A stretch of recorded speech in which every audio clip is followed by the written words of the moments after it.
Hi, my name's Jordan. I'm a director here at Doom Productions, and it's been a while since we posted our last video. If you're new to our channel, we make feature films and videos about filmmaking, and we've been on a little hiatus for most of this year. The main reason that we've been gone is because we've been working on a big movie. It's the biggest movie that we've ever made, biggest project we've ever worked on ever. With everything that it took to get the movie to happen, it just required us to take a step back away from YouTube and making videos and podcasts. So I'm here today to let you all know that the movie is wrapped, and I just wanted to talk a little bit about the film and therefore our year here at Doom Productions. End of the first block of principal photography. Yeah, incredible. I don't know how we made it. Yeah. Now we're on our way to a pool. The idea for this movie dates all the way back to last summer in August when we went up to Yakima, Washington to do our screening for Two Little Ghosts and The Bell Rings up there. But I started working on this movie in January of this year. There were about 5 drafts of the screenplay written. The first draft was completed on February 23rd, and the final draft was completed on May 20th. This is actually the first film that I've directed that I co-wrote with someone. My co-writer was Andrew Price. Not the Andrew Price from Blender, a different Andrew Price. He's an old co-worker that I met when we used to work at the Northwest Film Center together, which is a part of the Portland Art Museum. We've been writing together now for a couple of years, but this is the first thing of ours that we've actually produced. And Andrew's got a really good eye for story and character moments, and it was really exciting to get to work with him and finally see something of ours get made. I think the most important thing about this scene is just no exposition. Nothing's worked its way in there. It's just two people who are really stressed out and urgently having a great competition with another person. Right. Planning this film was a huge process. It required tons of resources and people that we're just not used to working with. We knew this movie had to take place in Yakima, Washington, and we knew that we'd need help from all the locals up there. But in particular, we recruited Caleb and Nathan from RC Films up there to produce the movie with us. Pre-production began all the way back in February of this year, even before the first draft was written.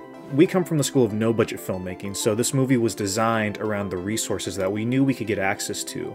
But at the same time, we wanted to push ourselves and make the biggest movie that we possibly could. And that's on your fisheye lens? This is on the fisheye lens. Here I had Sarah. That looks great. And this is what it looks like if we have like the two of us. There were a ton of moving pieces that had to fall into place in order to get this movie to happen. Organizing this thing alone was a huge stressor in all of our lives. I'm gonna type up another general schedule of like, here's when we're gonna shoot, here's who's needed. Speaking of money, I have pretty much the money bag is ready to go. Oh, nice.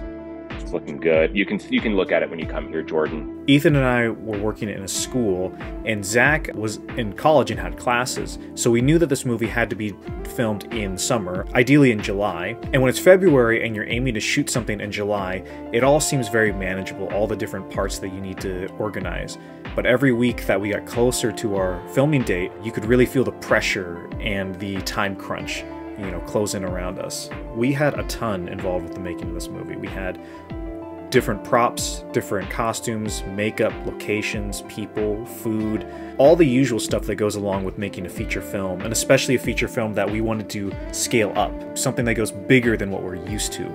All of that is already chaotic, and when you add into that factor that we're filming in a city that's 3 hours away from us, that makes things even more complicated and difficult and crazy.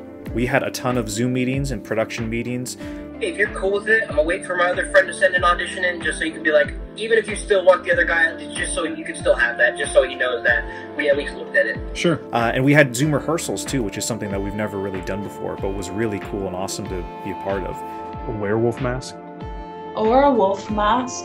Well, I don't need the mask, but there's a key that was taped on the inside of it that I really need.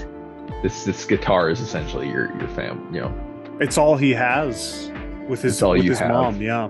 We also had extensive location scouting trips. This is also the biggest cast and crew we've ever worked with, so you can kind of start to see why, with all these different pieces and parts, why it was doing YouTube on top of that was a little bit much for us. So pretty much our year from February to June was entirely dedicated to pre-production.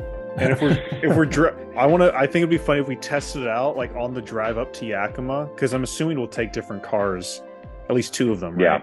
So like we can just just turn on the walkie-talkie. Convoy. Yeah. But then came production. From July 14th through July 24th, we were in Yakima, Washington, filming our movie. It was easily one of the most stressful, chaotic, fun, creative experiences of my whole life. A few years ago, Ethan and I shot a feature film all on our own during the span of 15 days straight. But that project was different because that was just set in my house. There was 2 people every day, and it was a very short script, about 50, 60-page script. But with this project, we had a cast and crew of 12 people. We had 18 locations, tons of props, tons of costumes, tons of food, tons of pre-production stuff and all that. And our script was 128 pages long. And on top of that, it was during a heat wave in Yakima, which did not make things easier. You know what we should do? What? We should go hop in a fucking pool. We should go what? Hop in a fucking pool. Yeah, I agree. I totally agree. This was pretty much like filmmaking boot camp, a 14-day filmmaking boot camp. And we have a ton, I mean, there's honestly way too many stories to be able to condense into one concise video. We made a lot of stories and memories that we're not going to forget anytime soon. And I don't remember what you said. I think you were just said. I think I said like, fellas, I'm hallucinating. Like, I think I'm hallucinating. And this isn't the first time fans of the podcast. Oh, no! no! I think we've told the story about you hallucinating at Dune. So this isn't the first time. So we were all kind of like, well, this is funny. What I found most incredible, though, was seeing everyone on our team come together and put in a lot of amazing hard work. Everyone on our crew had different skills and passions, and on this film, everyone brought their skills to the production and gave it their all in really difficult circumstances. People had to deal with no sleep, and packed schedules, and hot weather, and other crazy production problems. We even had our first production injury on the making of this movie. It was just someone got elbowed in the nose, and it was just a bloody nose, but thankfully no one was seriously hurt, but you know, that was a stressful situation for sure. But despite all the craziness of the production, and despite all of the difficult, trying circumstances, not one person complained, not even the person who got elbowed in the face and had a bloody nose. Everyone was there to get this film done, and it was just really incredibly touching to see. Everyone brought a great attitude on set, and we kind of treated it almost like this film adventure kind of journey, this little summer camp almost. I feel incredibly indebted to all the people involved with this production. Amigos! Till we meet again! Until the next time! There's a car coming! Go! Get out of here! What a badass. The movie is currently being edited right now, and the rough cut was actually just completed about 2 weeks ago, and the runtime was 3 hours and 11 minutes. That's not including credits. Just based on the runtime alone, you can tell that this is our biggest movie by far. And when you watch the movie, when you watch the edit, it's very obvious that this is the biggest thing that we've ever done. There's a huge scope to the movie that not even The Bell Rings really has. It surpasses anything that we've done so far, and it was actually kind of intimidating sitting down and watching the rough cut from start to finish for the first time, because the whole time I was just thinking, wow, we made a big movie. As you can imagine, editing is going to take some time to get this movie done, and it will be coming out next year. Sorry to make everybody wait. Trust me, it's going to be worth it. And in fact, we're even talking about trying to do some premiere event in Yakima, make a real big special thing that people can come and visit and check out if they want to. Tentatively mark your calendars for sometime in July of next year, because we might be doing a big screening, which would be really fun to see everybody at. I can't wait to go home and sleep in my own bed. Yeah. Zach, as wonderful of a sleeping partner as you were, I miss my wife. And with that, I'm turning this off. And so now I can sense that question that most people will be having right now, which is, what is this movie about? What's the story? And if you know anything about Dune Productions, you know that we like to play things close to the chest, so I can't go into too much details. We're going to keep it secret for now, but I can say that it's like The Good, the Bad, and the Ugly meets The Goonies. It's a treasure hunt movie of sorts, and we took influences from those two movies, Good, the Bad, and the Ugly, The Goonies, but also El Camino, Treasure of the Sierra Madre, and some YouTube movies like Not So Amazing and Chlorine, which are 2 awesome movies that you can check out for free here on YouTube. Please watch those films. Anyways, that's all that I can share for now. If you're interested in hearing more specific details and stories about the making of this movie, we're actually going to be dropping a podcast here very, very soon. So stay tuned for that. Make sure you hit subscribe if you haven't already. But if you want to hear about how Ethan and I filmed an entire movie and edited this movie in the span of 15 days back in 2020, you can check out this video that we made a few years ago about the making of that film.